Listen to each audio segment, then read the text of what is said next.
Assalamualaikum warahmatullahi wabarakatuh. Perkenalkan, nama saya Zana Ramadhani, NIM 192111045. Di sini saya akan menjelaskan mengenai materi yang pertama, yaitu pengertian sosiologi hukum dan sosiologi hukum Islam. Sosiologi adalah ilmu yang membahas tentang masyarakat serta proses yang timbul dari hubungan sosial yang merupakan keseluruhan jalinan antara unsur-unsur sosial yang pokok, yakni kaidah sosial, lembaga sosial, kelompok sosial, serta lapisan sosial. Sosiologi hukum Islam adalah ilmu sosial yang menerangkan adanya hubungan timbal balik antara perubahan sosial dengan penempatan hukum Islam pada masalah masyarakat yang utamanya diwujudkan kepada masyarakat Islam. Kemudian materi yang kedua yaitu hukum Islam dalam tarik-menarik antara wahyu dan akal, di mana dalam materi tersebut disimpulkan bahwa perdebatan seputar perdebatan kekuasaan antara wahyu dan akal sudah ada sejak dahulu dan banyak di antara golongan mutakalimin. Kemudian materi yang ketiga yaitu hubungan Islam tarik-menarik antara idealisme dan realisme.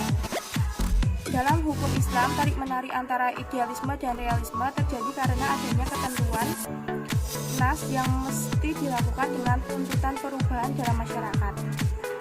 Stabilitas dalam hukum Islam terletak pada ketentuan nasnya, sedangkan perubahan dalam hukum Islam terletak pada kondisi sosial budayanya. Kemudian materi yang keempat yaitu hukum Islam pada masa Nabi Muhammad SAW, di mana pada masa tersebut terdapat dasar pembentukan hukum Islam, yaitu yang pertama berangsur-angsur dalam penetapan hukum, yang kedua mengefisienkan pembuatan undang-undang, yang ketiga memberikan kemudahan dan keringanan. Saya Alia Fitri Hasanah ingin melanjutkan materi yang selanjutnya, yaitu mengenai hukum Islam pada masa sahabat Nabi. Sumber hukum Islam yang digunakan pada zaman sahabat Nabi adalah Al-Quran, Sunnah, dan Ijtihad. Sebab perbedaan pendapat pada zaman sahabat dapat dibedakan menjadi tiga, yaitu perbedaan pendapat yang disebabkan oleh sifat Al-Quran, perbedaan pendapat yang disebabkan oleh sifat Sunnah, dan yang ketiga yaitu perbedaan pendapat dalam penggunaan Ijtihad. Yang selanjutnya yaitu mengenai hukum Islam pada masa tabi'in. Pada masa tabi'in merupakan masa yang dipenuhi permasalahan, perkembangan wilayah, politik Islam yang semakin luas, kehidupan masyarakat yang maju dan kompleks. Pada masa itu timbul penemuan-penemuan teori yang ditunjang oleh lingkungan tempat mereka berada. Yang selanjutnya yaitu hukum Islam pada masa Imam Madzhab. Pada masa Imam Madzhab, faktor yang menyebabkan berkembangnya hukum Islam pada periode ini adalah yang pertama, luasnya wilayah Islam, yang kedua, para ulama dalam peraturan perundangan dan memberi fatwa telah menguasai metode tasyri' secara luas dan mudah. Yang ketiga, telah dibukukannya beberapa sumber hukum yang dibutuhkan oleh para ulama. Yang keempat, adanya antusiasme masyarakat dalam menyelaraskan seluruh aspek kehidupan agar sesuai dengan syariat Islam. Dan yang kelima yaitu munculnya tokoh yang memiliki bakat dan kemampuan yang luar biasa. Yang selanjutnya yaitu hukum Islam pada masa taklid. Pada masa taklid, masa ini menjadi ciri umum pemikiran hukum dalam periode ini adalah para ahli tidak lagi memusatkan usahanya untuk memahami prinsip-prinsip atau ayat-ayat hukum yang terdapat dalam Al-Quran dan Sunnah Nabi Muhammad SAW. Sekian dari saya, kurang lebihnya mohon maaf. Assalamualaikum warahmatullahi wabarakatuh. Perkenalkan, nama saya Ilham Putra Arianto dengan NIM 202111140 dari kelas HES 5B. Di sini saya akan memaparkan beberapa materi untuk menyelesaikan ujian akhir semester. Hukum Islam pada masa modern. Modernisme dalam fikih Islam adalah rangkaian pemikiran dan aliran dalam ijtihad fikih Islam untuk merubah pemahaman-pemahaman adat. Institusi-institusi lama disesuaikan dengan suasana yang baru yang ditimbulkan akibat dari kemajuan ilmu pengetahuan dan teknologi. Perihal diperbolehkannya ijtihad pada zaman modern ini adalah berkaitan dengan macam ijtihad yang diperlukan yakni terdapat dua macam ijtihad, yaitu ijtihad intikal dan ijtihad insyai.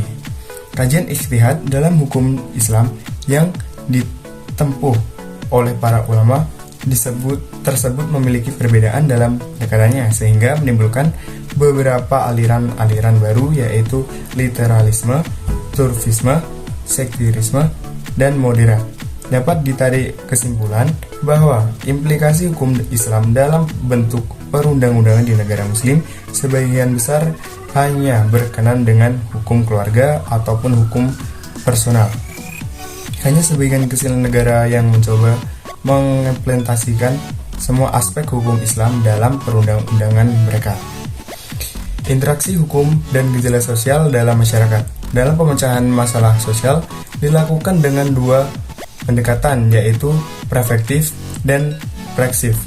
Pendekatan preventif suatu pemecah masalah yang sudah terjadi masalah tersebut, sedangkan pendekatan preventif adalah suatu pencegahan agar tidak terjadi masalah tersebut. Pengertian dari integrasi hukum dan gejala sosial adalah hubungan antara hukum dengan gejala sosial yang sedang berlangsung atau sebuah masalah hukumnya yang timbul akibat diberlakukannya sebuah aturan hukum.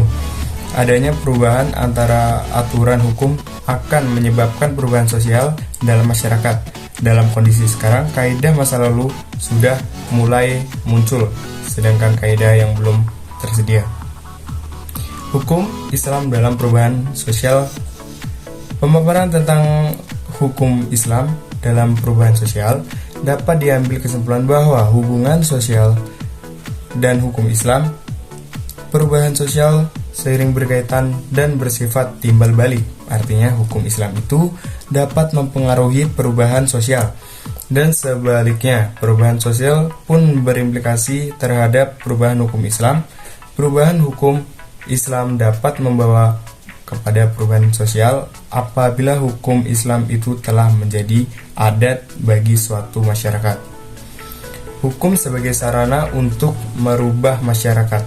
Dalam kehidupan bermasyarakat, hukum memiliki peranan yang sangat penting dalam rangka menjaga ketertiban dan keteramaian.